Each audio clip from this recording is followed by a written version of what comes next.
Hello everyone, कैसे हो तुम लोग। चलो, आज मेरा ये बैच नंबर 43 का सेकेंड डेमो है। और पहले मैं आपको बता दूं बेटा कि ये बैच आपका चलेगा लाइव बैच में आप एडमिशन लोगे अगर आपके पास 2024 का एसएससी को आप टारगेट कर रहे हो या आफ्टर 7 to 8 मंथ्स के बैंक पीओ वगैरह को टारगेट कर रहे हो, तब आप इस बैच को लेना। सीरियस हो तब इस बैच को लेना।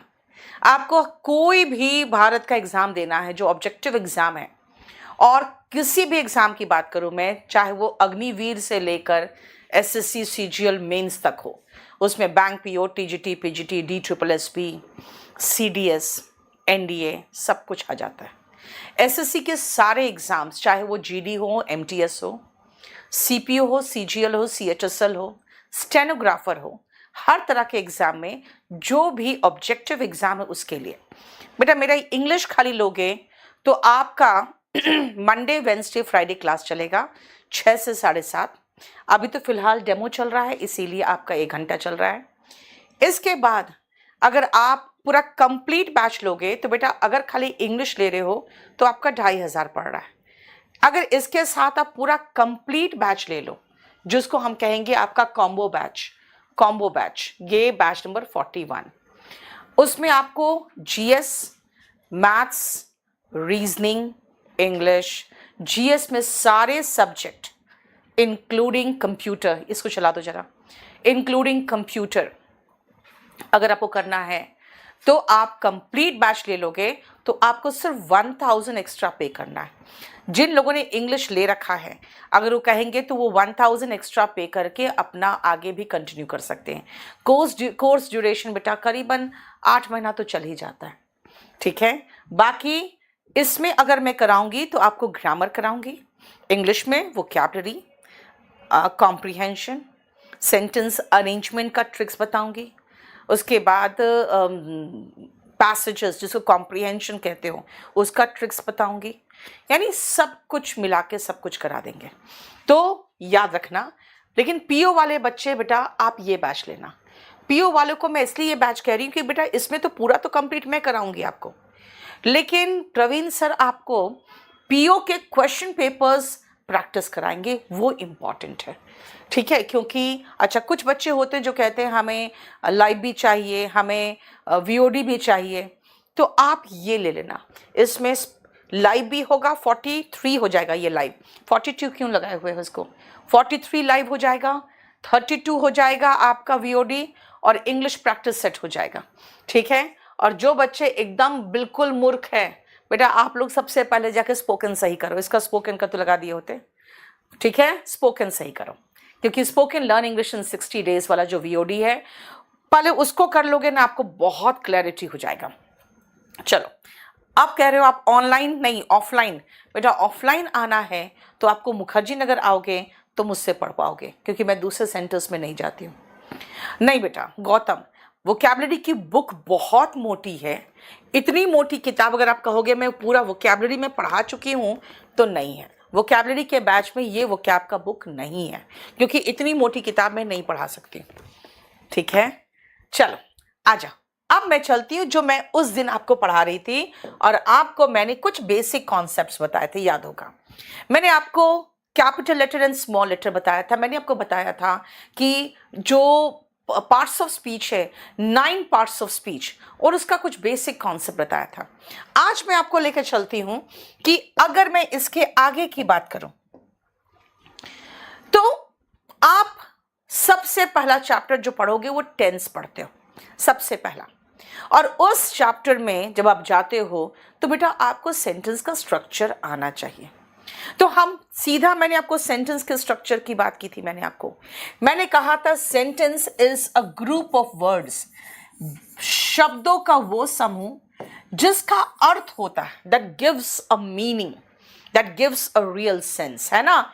तो सेंटेंस में हम आते हैं सब्जेक्ट पे और एक वर्ब पे। पहले तो मैं आपको कहूं कि शब्दों का समूह को ज्यादा मत लो, आप सब्जेक्ट और वर्ब को ले लो।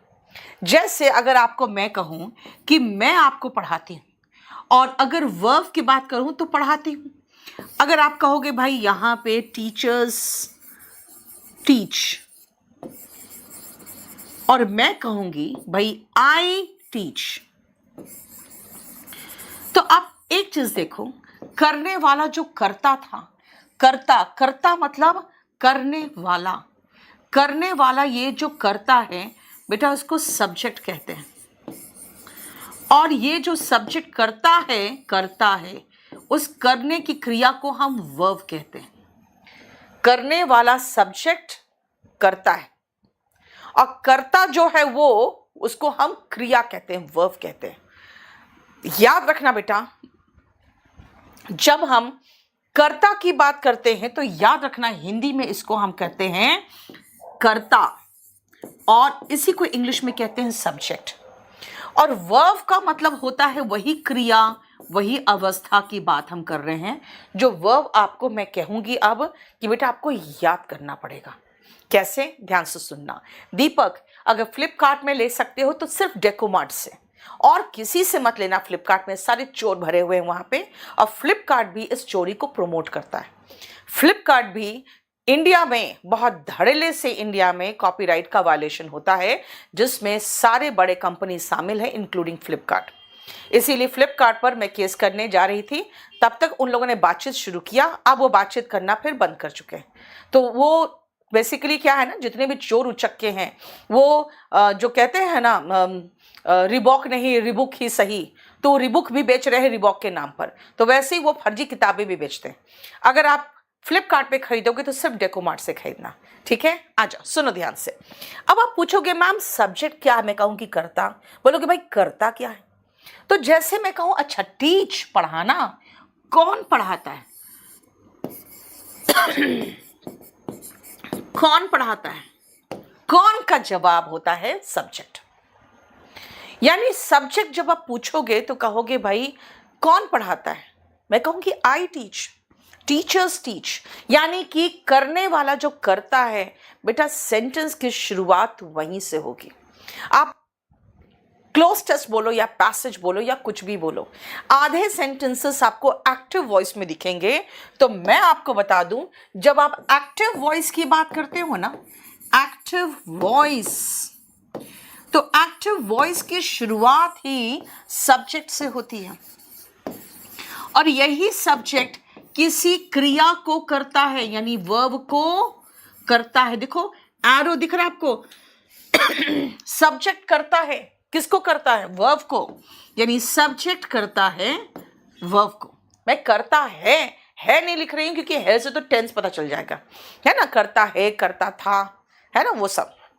ऑफलाइन गौरव, ऑफलाइन फीस बेटा 40,000 हो गया है, and it is for foundation batch. Regular batch में आओगे आप तो 18 से 22,000 के बीच में वेरिएशन है। चैरिटी बैच में आओगे तो उसमें 12,000 है, ठीक है, उसमें मैं नहीं हूं। चलो ध्यान से सुनना, सब्जेक्ट करता है किसको, वर्ब को। अब आती हूं फिर से वापस बेटा, अगर मैं कहूं टीचर्स टीच, तो आप पूछ सकते हो क्या पढ़ाते हो। अगर मैं कहूं आई टीच, बोलोगे क्या, इंग्लिश। टीचर्स टीच किसको, स्टूडेंट्स। अब ये स्टूडेंट्स, या मैं कहूं आई टीच इंग्लिश, तो एक बात बताओ, अगर मैं कहूं कि सब्जेक्ट कौन है, भाई कौन का ही तो जवाब सब्जेक्ट है। सब्जेक्ट करता है, करता था, करता है, करता होगा, यानी सब्जेक्ट डज या डिड, जो भी लगाना चाहते हो, है ना। क्या, वर्ब। वर्ब के बाद आप पूछते हो भाई क्या, क्या पढ़ाते हो, किसको पढ़ाते हो। आपने ये पूछा किसको, मैंने कहा स्टूडेंट्स। आपने पूछा क्या पढ़ाते हो, मैंने कहा इंग्लिश। यानी बेटा यही तो ऑब्जेक्ट है, यही तो ऑब्जेक्ट है। किसको, यानी whom and what। whom का मतलब हो गया बेटा किसको, किसको,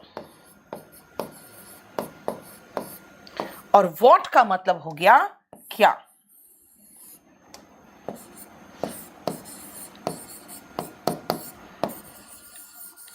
इसका जवाब होता है ऑब्जेक्ट। यानी आपका जो स्ट्रक्चर है वो है सब्जेक्ट वर्ब ऑब्जेक्ट। कई बार आपको सेंटेंस अरेंजमेंट में भी ये हेल्प करता है। जैसे सब्जेक्ट आता हम खोजते हैं वर्ब कहाँ है, जैसे वर्ब मिलता हम समझ जाते हैं अच्छा ये तो पी में वर्ब है, इसका मतलब यही है आंसर, है ना। देखो सब्जेक्ट वर्ब ऑब्जेक्ट, करने वाला कर्ता सब्जेक्ट, कौन का जवाब होता है सब्जेक्ट, जो किया वो वर्ब, और जिस पर किया क्या किया, आई टीच क्या इंग्लिश, आई टीच किसको स्टूडेंट्स, किसको और क्या का जवाब है ये ऑब्जेक्ट। नहीं बेटा 40,000 में सब कुछ है, मैथ्स रीजनिंग इंग्लिश जीएस इतना तैयारी कर लेते हैं बच्चे कि उसके बाद छोटे मोटे एग्ज़ाम तो ऐसे ही निकालते हैं। जो आप लोग एक एक साल तक लगे रहते हैं ना पटवारी का एग्ज़ाम में और ग्रुप डी के एग्ज़ाम में, वो सब हमारे बच्चे जो निकाल लेते हैं ना वो हमें आके बताते भी नहीं हैं। कहते हैं मैडम क्या बताते हैं, इसलिए नहीं बताया आपको कि क्या ग्रुप डी का निकाले थे, सीजीएल निकालते तब आते। तो हमारे बच्चे वो छोटे मोटे एग्ज़ाम ऐसे निकाल लेते हैं जिसका कोई वैल्यू नहीं होता, मतलब उनकी नज़र में, बच्चों की नज़र में वो बस उनका टारगेट सीजीएल होता है। तो याद रखना बेटा, जब आप टॉप मोस्ट तैयारी कर लेते हो ना तो बाकी सारे ऐसे ही हो जाते हैं। पटना में पता नहीं बेटा, पटना में बुक मिलेगा कि नहीं मिलेगा और सही बुक मिलेगा कि नहीं मिलेगा वो नहीं पता। समझ में आया? देखो ध्यान से, तो करने वाला सब्जेक्ट, जो किया और जिस पर किया, सब्जेक्ट वर्ब ऑब्जेक्ट। यही तो मैंने कहा कि एक्टिव वॉइस में सब्जेक्ट वर्ब और ऑब्जेक्ट की बात हम करते हैं। एक्टिव वॉइस में सब्जेक्ट वर्ब को करता है ऑन ऑब्जेक्ट, ये एक्टिव वॉइस। जैसे अगर हम ये कहें कि हम लोग गंगा को प्रदूषित करते हैं, रूटीन है बेटा, रोज करते हो, एवरीडे करते हो, लगातार करते हो, रूटीन में करते हो, तो मैं कहूंगी सब्जेक्ट वी प्रदूषित करते हैं, प्रेजेंट चाहिए हमें, पोल्यूट, वी पोल्यूट। पोल्यूट मतलब बेटा वर्ब का फर्स्ट फॉर्म, क्यों वर्ब का फर्स्ट फॉर्म प्रेजेंट में। अभी ना अराउंड 4 डेमो होता है बेटा यूट्यूब में। और ऑब्जेक्ट पोल्यूट क्या, रिवर्स, द गंगा, है ना, गंगा के साथ द लगता है बेटा। यहाँ तो आपको ऑफलाइन ऑनलाइन में डेमो मिल भी जाता है, ऑनलाइन में हम लोग डेमो देने के पोजीशन में ही नहीं होते। चलिए सुनो, वी पोल्यूट रिवर्स हो गया, फाइन। अगर मैं कहूँ कि मैंने ये किताब लिखी है, मैंने मैं मतलब सब्जेक्ट, मैंने लिख दी बेटा, खत्म, लिख दी यानी कि राइट का सेकेंड फॉर्म रोट, यही तो चेंज करना है। रोट क्या, किताबें, एक किताब नहीं, मैं किताबों की बात कर रही हूँ। आई रोट बुक्स, अगर कहूँगी ये किताब तो दिस बुक, है ना। अगर मैं ये कहूँ कि वह तुम्हारी सहायता करेगा, बेटा करेगा फ्यूचर, कौन करेगा, सब्जेक्ट कौन है, वह लड़का है, ही करेगा, फ्यूचर, फ्यूचर में विल शैल तो होना ही चाहिए। ये विल प्लस वर्ब का बेस फॉर्म बताता है कि हम फ्यूचर की बात कर रहे हैं। ही विल हेल्प यू, देखो जरा ध्यान से, ही विल हेल्प यू का मतलब है कि आप है जिस पर काम होगा, करने वाला ये करेगा। तो आप एक चीज मार्क कर रहे हो, हमने एक्टिव वॉइस अभी आपको सिखाया है और इसमें मैंने कहा कि भाई ये जो सब्जेक्ट है अकॉर्डिंग टू टेंस चेंज होगा, क्योंकि करने वाला कर्ता सबसे आगे बैठेगा। उसके बाद जो वर्ब है ये वर्ब अकॉर्डिंग टू टेंस चलेगा, और यही तो है जो आपको वर्ब के फॉर्म्स रखने के लिए मैं कह रही हूं, ताकि वर्ब के फॉर्म्स याद कर लो तो आपके लिए आसान हो जाएगा टेंस में, क्योंकि अभी 2-3 दिन तो मैं आपको बेसिक कॉन्सेप्ट ही बता रही हूं। एंड यू का मतलब बेटा ऑब्जेक्ट। ये देखो सब्जेक्ट वर्ब ऑब्जेक्ट, करने वाला, जो किया, जो करेगा, जो करता है और जिस पर करता है वो ऑब्जेक्ट हो गया। देखो दीक्षा मिल तो जाना चाहिए, राइट? समझो? देखो ये हो गया सब्जेक्ट वर्ब ऑब्जेक्ट, राइट? अब आप कहोगे कि मैम ठीक है, वर्ब के फॉर्म्स हमें याद करने, हम कहाँ से करें? बेटा आपके पास बुक कौन सी है? अगर आपके पास वॉल्यूम 1 है तो इसमें ही फर्स्ट चैप्टर में वर्ब के फॉर्म्स दिए हुए हैं, ठीक है? इसी में फर्स्ट चैप्टर में ही वर्ब के फॉर्म्स दिए हैं। ये शुरुआत हो रहा है, देखो पेज नंबर 11 से, 11, 12, 13, 14 ये सब में वर्ब के फॉर्म्स दिए हैं। अगर आप एडमिशन ले चुके हो तो आपके पास ये बुक होगा, और नहीं है तो इसका पीडीएफ हम आपको प्रोवाइड करते हैं। इसके पीडीएफ आपको प्रोवाइड रहता है। इसमें भी वर्ब चैप्टर में जाओगे तो वर्ब चैप्टर में आपको पहला ही चैप्टर में इस तरह के फॉर्म से, इस पे कलर्ड बुक है, इस तरह से फॉर्म्स में दिए हुए हैं सारे पेजेस में। तो यहां से आप शुरुआत करोगे, वर्ब के फॉर्म्स याद करना शुरू करोगे, ठीक है? तो हम लोग आ रहे हैं वापस एक्टिव वॉइस में। बेटा सब्जेक्ट किसी क्रिया को करता है और यही V1, V2, V3, V1 ING वही तो रखने बोल रहे हैं आपको, और जिस पर करता है वो ऑब्जेक्ट होता है। वापस आओ, मैंने आपको ये कहा कि भाई सब्जेक्ट वर्ब को करता है और किस पर करता है वही तो क्या कहलाया? ऑब्जेक्ट कहलाया। चलो अब हमारा ये चीज खत्म हो गया, लेकिन आप एक चीज मार्क करो कि मैंने बेटा अभी कमेंट जानते हो बेटा क्या है? अभी ऐप में मैं नहीं पढ़ा रही हूं, तो इसलिए ऐप में अगर आप कमेंट कर रहे होगे ना तो शायद मुझे नहीं दिखेगा, क्योंकि मेरे सामने आज जो खुला हुआ है वो खुला हुआ है यूट्यूब का डेमो चल रहा है।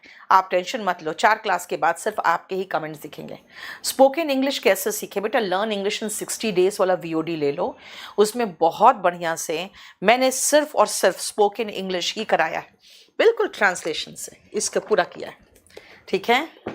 सचिन KD लाइव ऐप को डाउनलोड करो, वहां पे डिफरेंट बैचेस हैं, और आज तो एक नया बैच अनाउंस कर रही हूं मैं जिसमें सिर्फ वही बच्चे एडमिशन लेंगे जो ऑलरेडी पढ़ चुके हैं, क्योंकि मैं इस बार श्योर शॉट सिलेक्शन के लिए बैच लेके आ रही हूं Tier 2 वालों के लिए।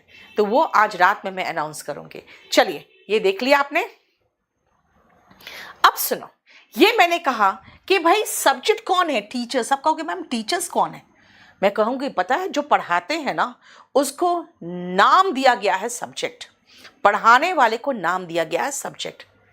और अगर मैं टीचर्स के बदले में अपने को खाली कह दूं आई, तो मैं कौन हूं? मैं प्रोनाउन हूं। बेटा यही तो नाउन और प्रोनाउन है। अब आ जाओ, जरा ध्यान से सुनना कि अगर मैं नाउन और प्रोनाउन की बात कर रही हूं तो वो कहां आता है।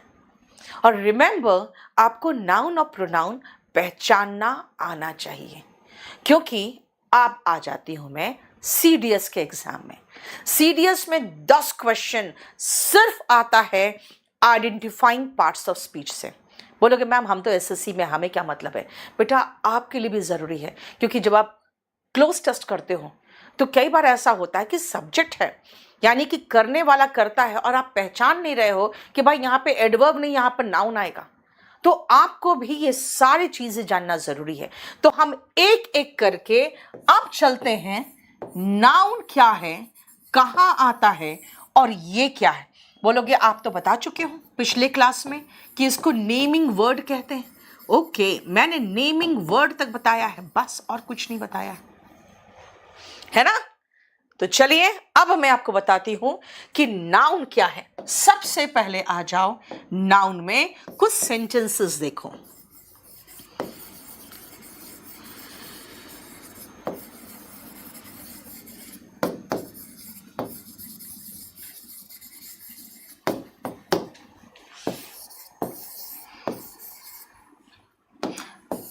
आपको लिखने की जरूरत नहीं है, सब PDF आपको मिल जाएगा।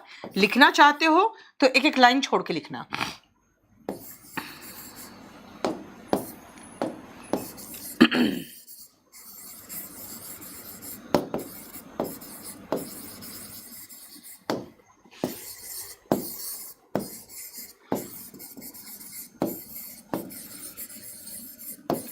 एकदम सेंटेंसेस को समझा समझा के मैं कराऊंगी और आपको अच्छा लगेगा कि भाई सारे सेंटेंस की मीनिंग समझ में आने लगे हैं।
चलो ये देखो, ये 7 सेंटेंसेस आपको क्लियर कर देगा इंग्लिश क्या है, नाउन क्या है।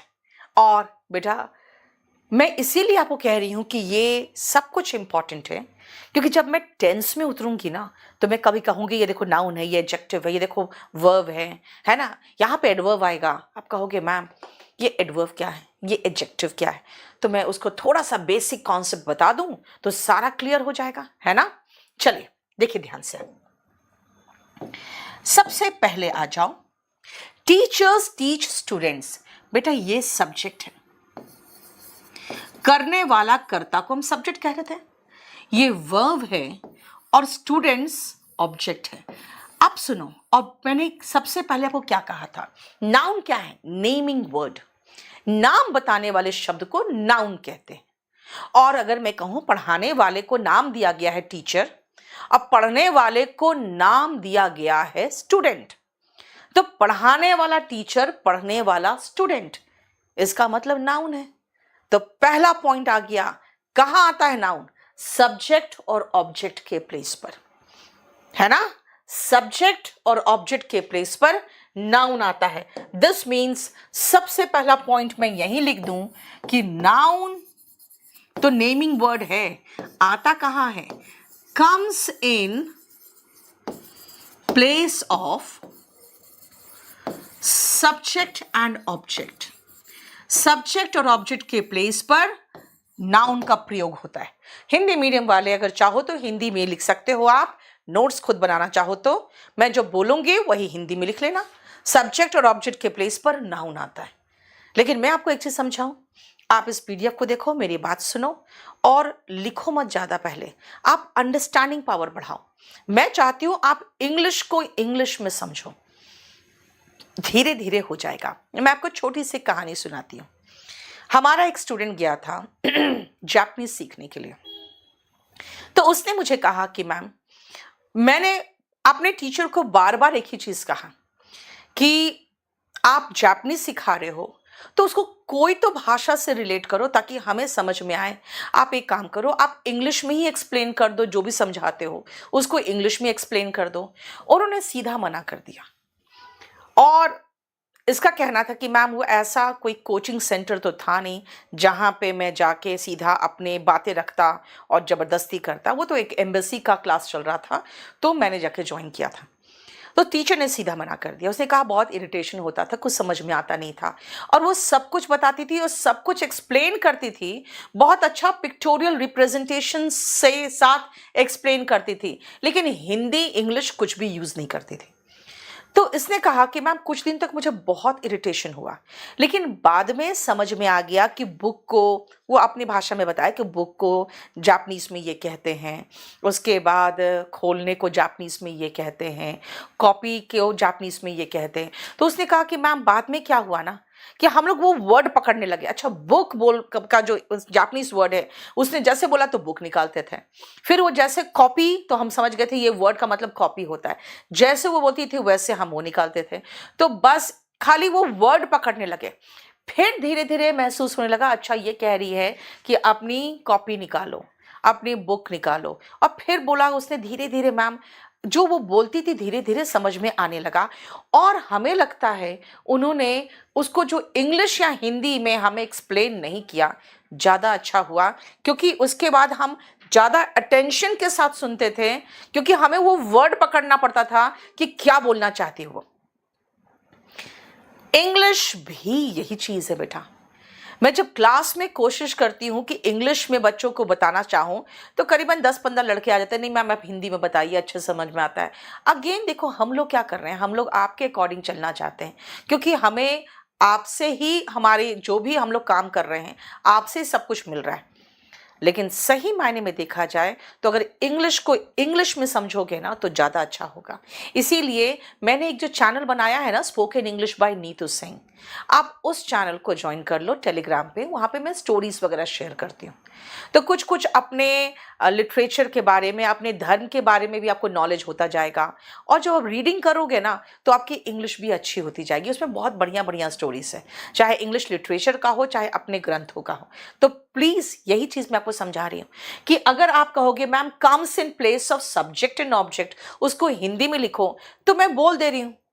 लेकिन अगर आप कहोगे मैम हिंदी में भी लिखो, मैं कहूँगी बेटा कितना लिखूं, इसमें सारा ये बाइलिंगुअल है, हिंदी इंग्लिश दोनों है। अगर इसका पीडीएफ भी जब मैं आपको देती हूँ चैप्टर वाइज, तो वो भी हिंदी इंग्लिश मिल ही जाता है।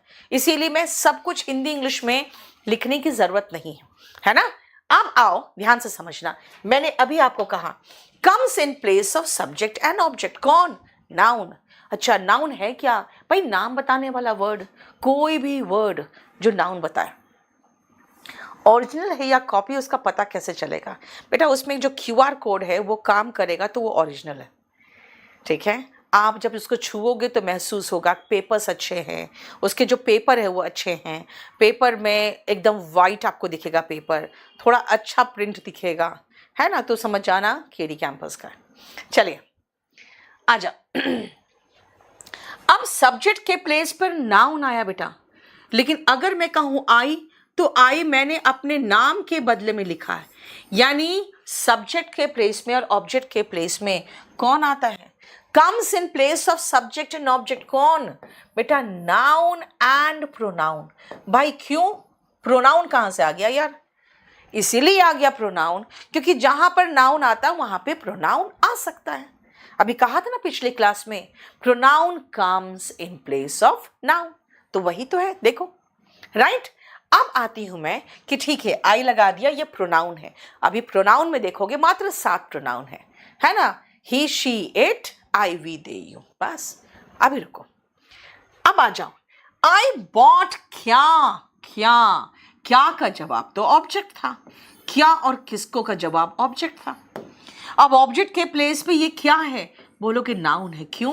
क्योंकि जो भी ऐसी चीज है इसको नाम दिया गया है किताब, इंग्लिश में कहा गया है बुक, है ना। तो बुक क्या है? नाउन है। नाउन के पहले आर्टिकल ए आ रहा है यार, इसको हम आर्टिकल कहते हैं। अब नेक्स्ट पॉइंट ध्यान से सुनना, नेक्स्ट पॉइंट ध्यान से बेटा, आर्टिकल के बाद नाउन आता है। अगर आर्टिकल आया तो उसके बाद नाउन होगा ही होगा। Article is followed by a noun, article is followed by a noun. And what is article?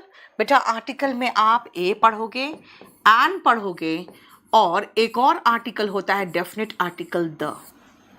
Article 2 प्रकार के हैं, ए एन पहले में, द दूसरे में, ठीक है। Sparrow studio, only 4 demo classes are conducted on YouTube. After that it will shift to app, okay। चलो नेक्स्ट आओ वापस। I am fond of music, of बेटा प्रेपोजिशन है। प्रेपोजिशन के बाद म्यूजिक क्या है? म्यूजिक भाई जिसको बजाते हैं, जो सुनने में अच्छा लगता है कान को, उसका नाम है म्यूजिक।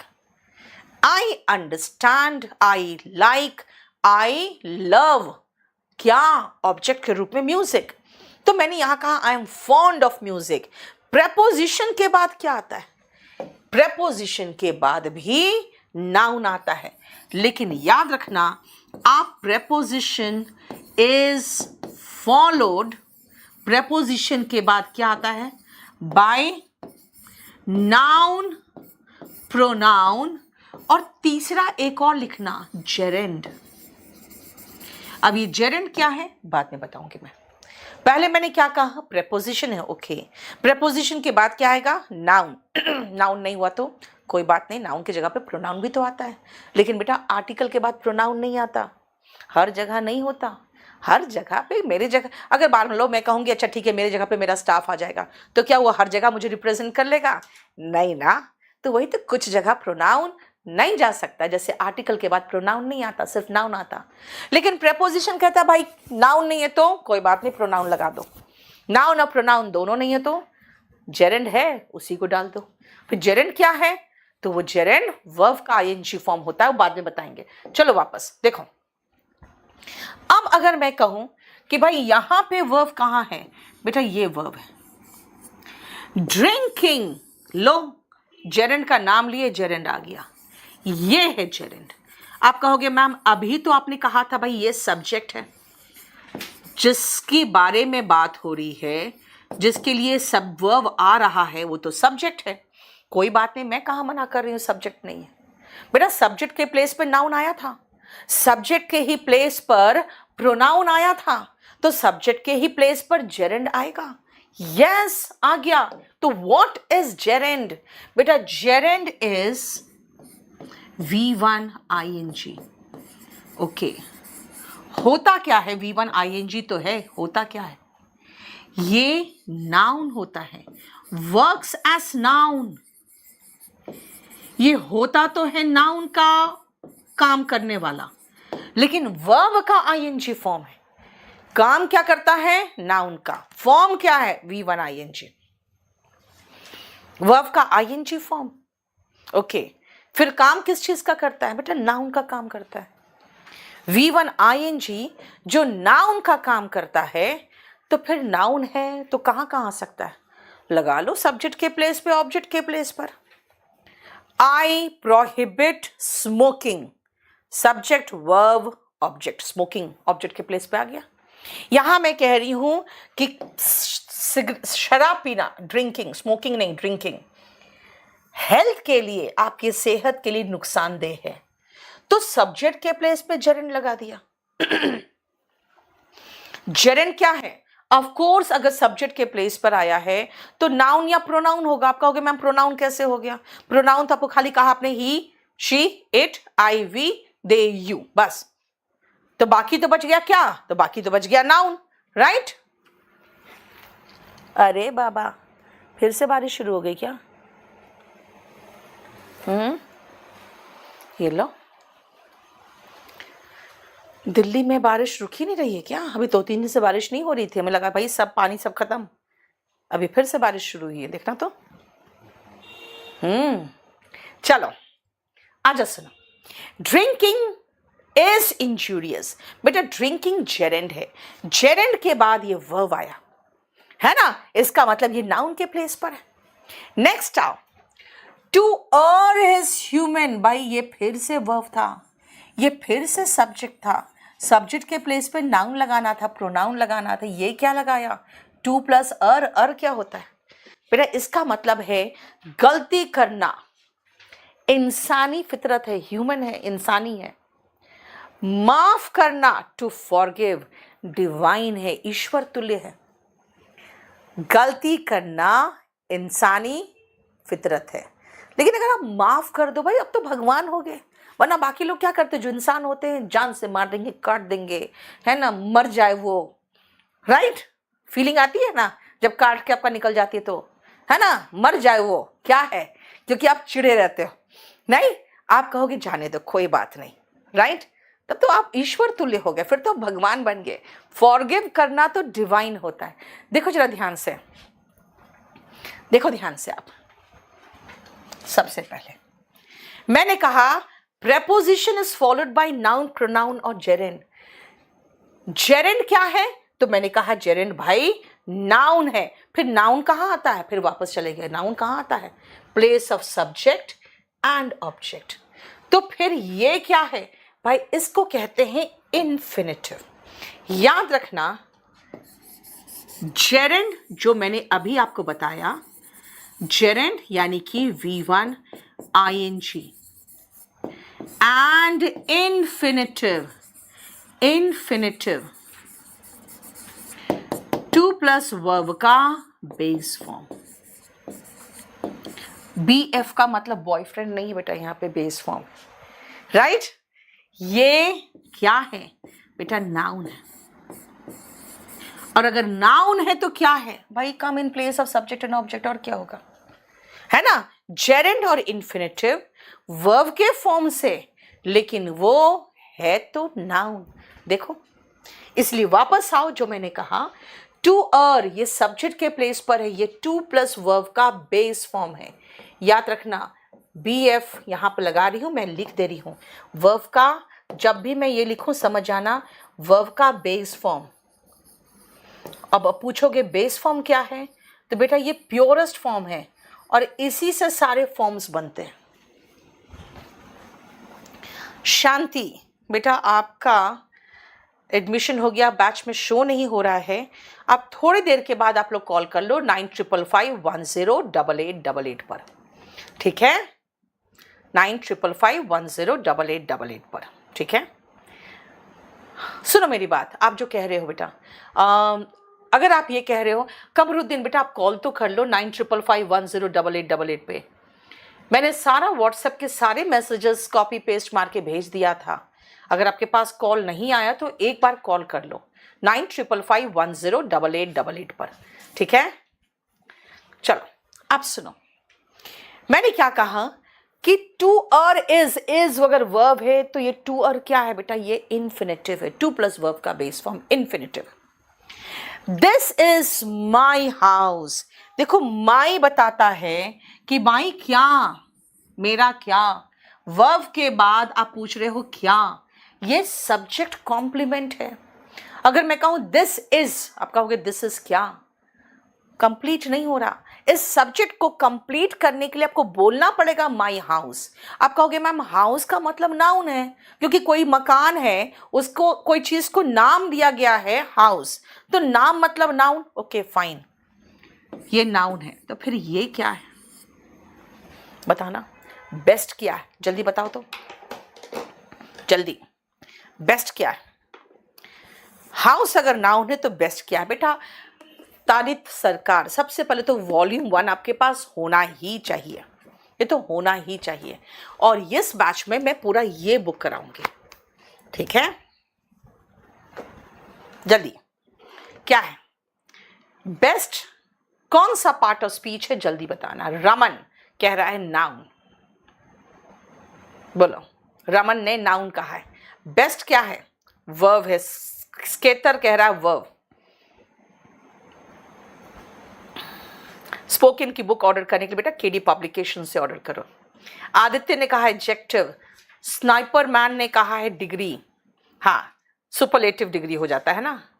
सुनो बेटा ध्यान से, मैंने जानबूझकर कहा कि एक बात बताओ, माई के बाद मैंने नाउन लगाया, तो यहाँ माई के बाद एडजेक्टिव कैसे आएगा बेटा, ये नाउन है। अब कहोगे मैम हम तो सुपरलेटिव डिग्री ऑफ एडजेक्टिव में पढ़े हैं, हम तो इंग्लिश मीडियम से हैं, गुड बेटर बेस्ट में पढ़े हैं। बेटा गुड बेटर बेस्ट में पढ़े होगे इसके क्रिएशन, लेकिन जब वो माई के बाद आएगा, इसका मतलब ध्यान से सुनो, मैंने क्या कहा, जब वो माई के बाद में आएगा, यानी आप याद रखना my, his, her, your, their, ठीक है। उसके बाद मैं कहूंगी this book, this, that, these, those, इसमें हम एटसेट्रा लगाते चले जा रहे हैं, क्योंकि इसके और भी है ना, अगर आर भी हो जाएगा, ओन भी हो जाएगा। फिर मैं कहूंगी one book, I have one book, 1 2 3 4, बेटा इन सब के बाद नाउन आता है।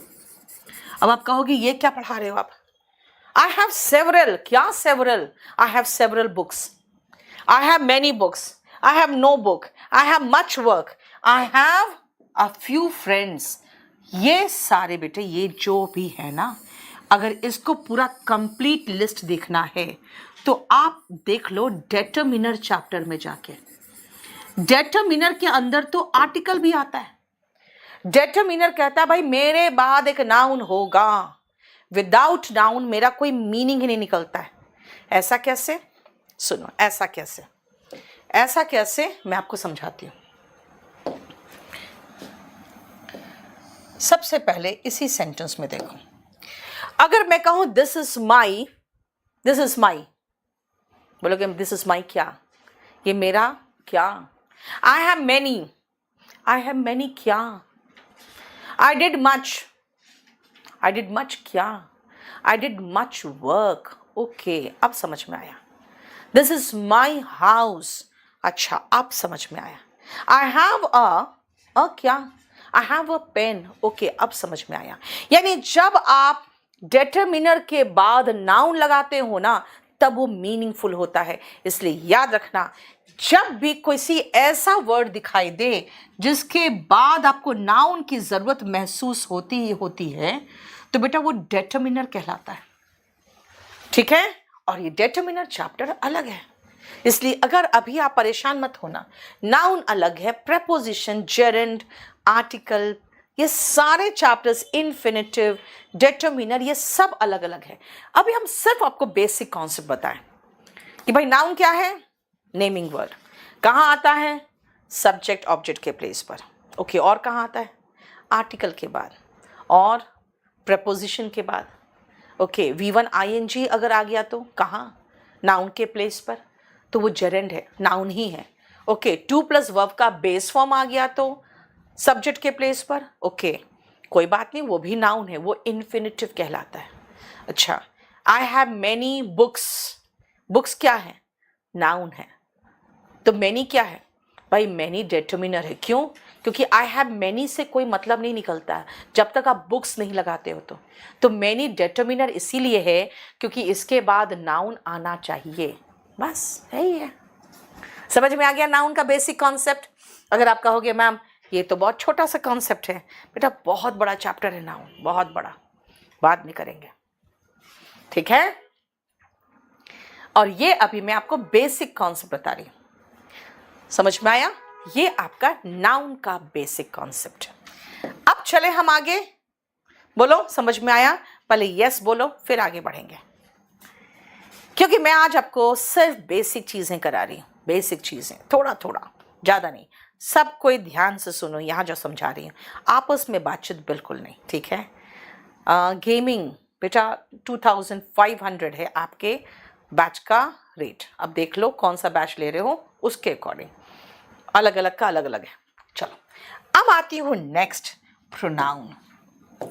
प्रोनाउन, प्रोनाउन का डेफिनेशन क्या लिखाया था आपको? मैंने कहा था प्रोनाउन रिप्लेसेस नाउन, नाउन को रिप्लेस करता है, रिप्लेसेस नाउन, नाउन को ये रिप्लेस करता है ना? कुछ नहीं लिखना है आपको। क्यों नहीं लिखना है? क्योंकि ये भी मैं आपको प्रोवाइड करूंगी। और बताऊं आपको क्या दूंगी मैं? बेटा एक चीज आपको बताते हैं, मैं बहुत बहुत मेहनत से नोट्स बनाती हूँ, बहुत मेहनत से। ठीक है, देखो जरा ध्यान से, आपको ये बेसिक्स का पूरा PDF मिलेगा। क्या क्या मैं पढ़ाऊंगी, कौन कौन से चैप्टर्स है, वो सारा, ठीक है? और डाल चुके हैं, देखो capital letter, small letter. Capital letter कहाँ यूज होता है, पिछले क्लास में बताया था मैंने। आज मैं आपको एक्टिव वॉइस, मैंने बेसिक कॉन्सेप्ट बताया एक्टिव वॉइस का, देखो यही एक्टिव वॉइस पूरा है। ठीक है, अभी पैसिव वॉइस नहीं बताया, इसलिए ये वाला स्ट्रक्चर नहीं बताया आपको। पार्ट्स ऑफ स्पीच का बेसिक कॉन्सेप्ट उस दिन बताया था आपको, और आज मैं आपको नाउन का बेसिक कॉन्सेप्ट दे रही। तो नहीं करना, कुछ नहीं लिखना है।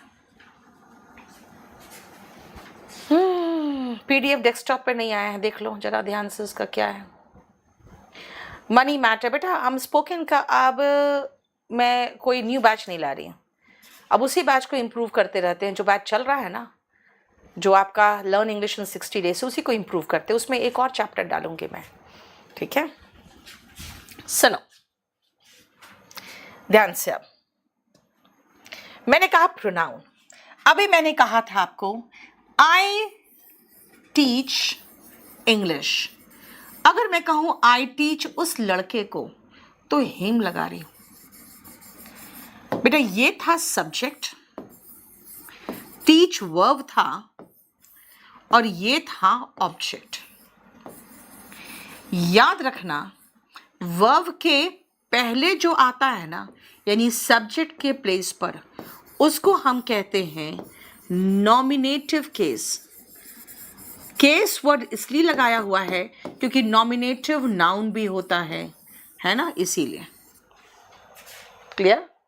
क्योंकि कुछ लोग कहते हैं मैम नाउन में आपने केस नहीं पढ़ाया। बेटा केस नाउन में इंपॉर्टेंट नहीं है, केस प्रोनाउन में इंपॉर्टेंट है। देखो, क्योंकि ये सब्जेक्ट और ऑब्जेक्ट के प्लेस पर अलग अलग हो जाता है। अब आओ वर्ब के बाद। मैंने कहा वर्ब के पहले नॉमिनेटिव केस होता है, वर्ब के बाद ऑब्जेक्ट के प्लेस पर बेटा ऑब्जेक्टिव केस होता है।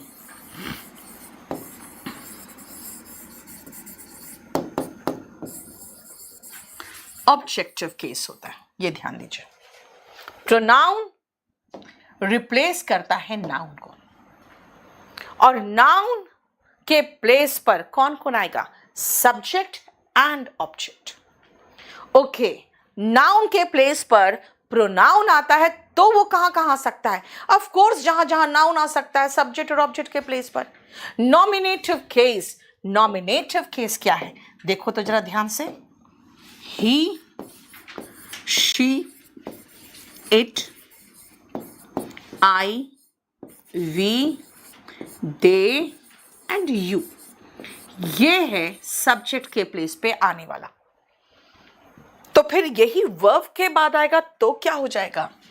बेटा ही का बन जाएगा हिम, शी का बन जाएगा हर, इट का इट ही रहेगा, आई का मी हो जाएगा, वी का अस हो जाएगा, दे का देम हो जाएगा, एंड यू का यू ही रहेगा। यानी इट और यू चेंज नहीं होता। राइट? बेटा पीडीएफ में सारा प्रोवाइड करूंगी आपको ऐप पे, टेंशन काहे लेते हो? देखो, वर्ब के पहले ये नॉमिनेटिव केस है, वर्ब के बाद ये ऑब्जेक्टिव केस है। अब मुझे आप ये दिखाओ कि ही किसके साथ लगाते हैं, बताओ। जितने भी पुरुष हैं उसके साथ ही, जितनी भी महिलाएं हैं उसके साथ शी, है ना? जितने भी लोग बहुत सारे उसके साथ दे, एक जानवर इट, एक बुक इट, यानी एक नॉन लिविंग इट, एक छोटा सा बच्चा जिसका जेंडर भी मुझे पता नहीं है वो भी इट। जब जेंडर उसका पता चल जाता है ना कि मर्द लड़का है कि लड़की है, तो उसके लिए फिर हम ही और शी लगाते हैं। राइट? अब अगर मैं इट का प्लूरल बोलूं तो बेटा वो भी दे है, शी का प्लूरल वो भी दे है, ही का प्लूरल वो भी दे। यानी कि ही आया किसी लड़का के लिए, शी लड़की के लिए, इट का इस्तेमाल नॉन लिविंग के लिए करेंगे यानी निर्जीव वस्तु के लिए, और एनिमल के लिए। ठीक है? आई मतलब मैं, वी मतलब हम, और दे जो है ना वो ही, शी और इट, इन तीनों का प्लूरल फॉर्म है। ठीक है? और यू क्या है? बेटा यू तो सिंगुलर प्लूरल सब है। तुम हो, आप हो, तुम लोग हो, आप लोग हो, सब है। ये देखो, क्लियर? अब सुनो, अगर मैं इसी पर आपसे 2 क्वेश्चन कर लूं तो आप खुद ही फंसोगे कैसे, ध्यान से देखना।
इन दोनों में बताओ क्या प्रॉब्लम है।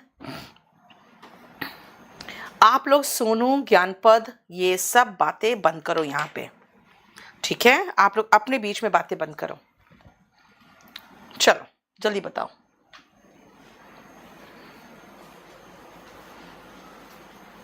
ज्ञानपद, बेटा क्वेश्चन पेपर में क्या आएगा वो मैं जानती हूँ, ठीक है ना? 20 साल से बैठ के पढ़ा रही हूँ। जब तुम्हारे पास ज्ञान नहीं है तो ज्ञान का प्रदर्शन मत करो, आप मूर्खता का प्रदर्शन कर रहे हो, क्योंकि मैंने जो 2 क्वेश्चन लिखा है ना वो एग्जाम का ही क्वेश्चन है, ठीक है? क्लियर? चलिए जल्दी बताओ। कार्तिक, हर महीने मेरा एक ऑफलाइन बैच आता है बेटा, हर महीने आता है।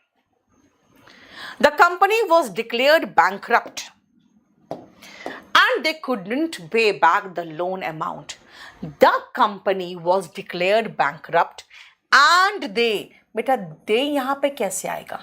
ये कंपनी की बात हो रही है बेटा, एक सिंगुलर नाउन है, एक है SN, जहां भी मैं लिखूं समझ जाना आप, सिंगुलर नाउन, सिंगुलर नाउन। और जब मैं PN लिखूं तो समझ जाना प्लूरल नाउन, राइट? ध्यान से सुनना। The company was declared bankrupt, company को दिवालिया घोषित कर दिया गया। क्यों? क्योंकि वो अपना लोन का अमाउंट पे नहीं कर पाया। बेटा कंपनी सिंगुलर है, दे थोड़ी आएगा, इट आएगा। सिंगुलर नाउन के लिए इट आता है। Raman, very good. यहां पे मैं कह रही हूं a cow is a milch animal, यानी दुधारू। मिल्च का मतलब होता है दूध देने वाली, दुधारू। मिल्क का एडजेक्टिव फॉर्म बना है मिल्च।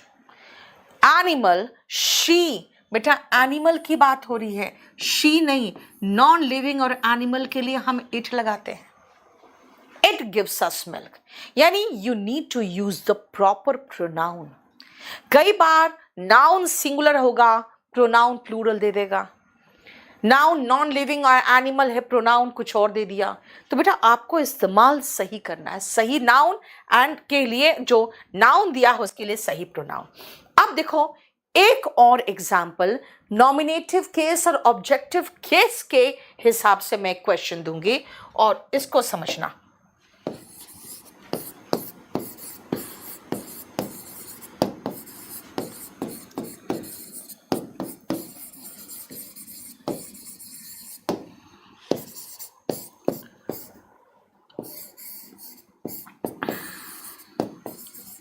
बताओ ये दोनों सेंटेंस सही है? He is better than me and it is मी। देखो तो दोनों सेंटेंस सही है। जल्दी से फटाफट, मैं आपको सिर्फ बेसिक कॉन्सेप्ट बता रही हूं, देखो ध्यान से। He is better than me and it is मी।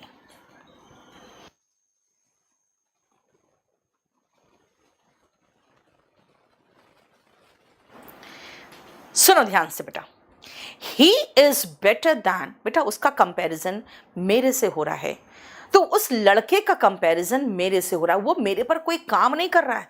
याद रखो सब्जेक्ट काम करता है ऑब्जेक्ट पर, तब आप ऑब्जेक्ट फॉर्म लगाते हो। यहां पे मैं कहूंगी he is better than I. Comparison हमेशा बराबर के बीच में होता है। आप कहोगे बचपन से यही सुना है, स्पोकन सीख रहे हो? अगर स्पोकन सीख रहे हो तो ये दोनों सही है आपके लिए। अगर कहोगे मैम ऑब्जेक्टिव एग्जाम की तैयारी कर रहे हैं, हम स्पोकन नहीं कर रहे हैं, ओके, तब इसको हटा के आई लगाओ। आपको मैं फोटो दिखा रही हूं और मैं आपको फोटो दिखा कहूंगी देखो ये पता कौन है, ये मैं हूं। तो ये मैं हूं, मेरे पर कोई काम हुआ नहीं बेटा, ये मैं हूं। जोर देना है, it is I, it is आई।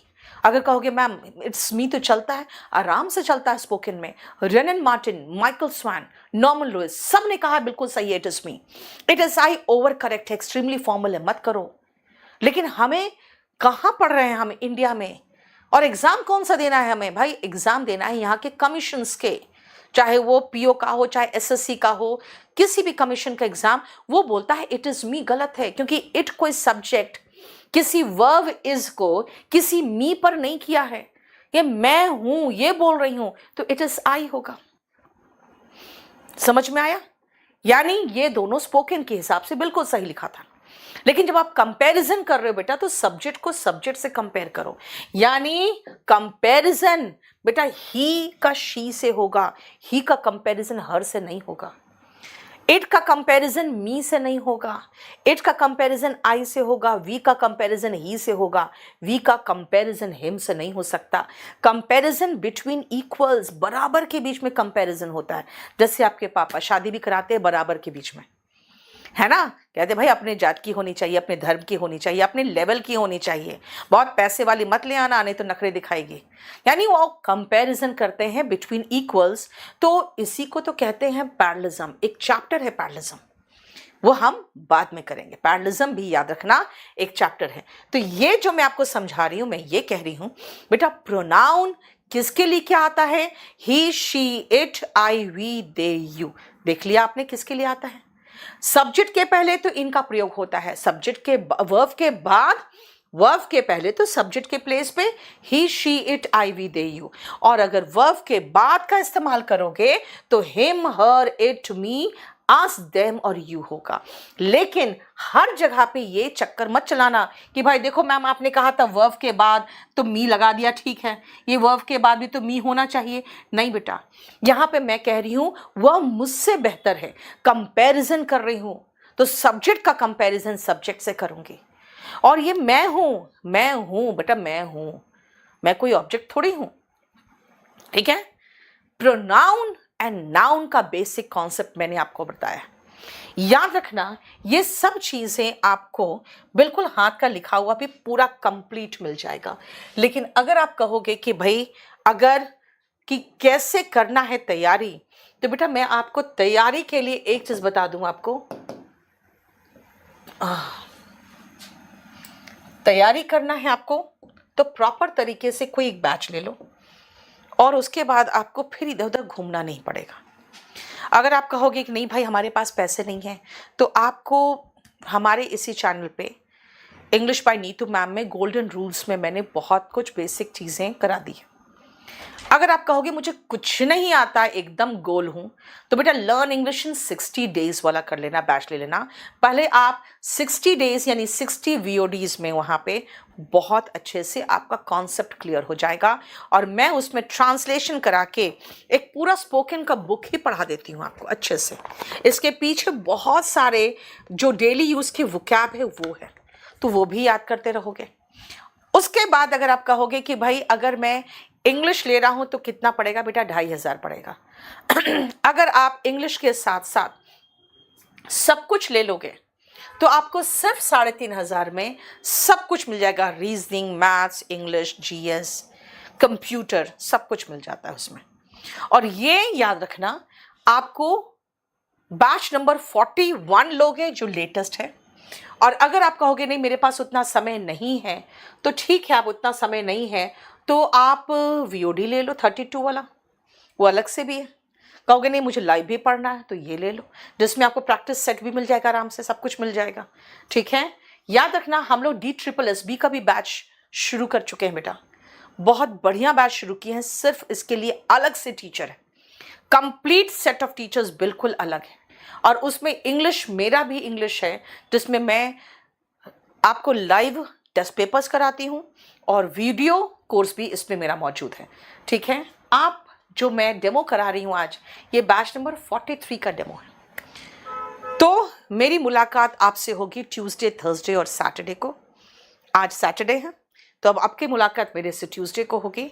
उसका थर्ड डेमो होगा, फिर ये पूरा कंप्लीट चले जाएगा किसमें, ऐप में।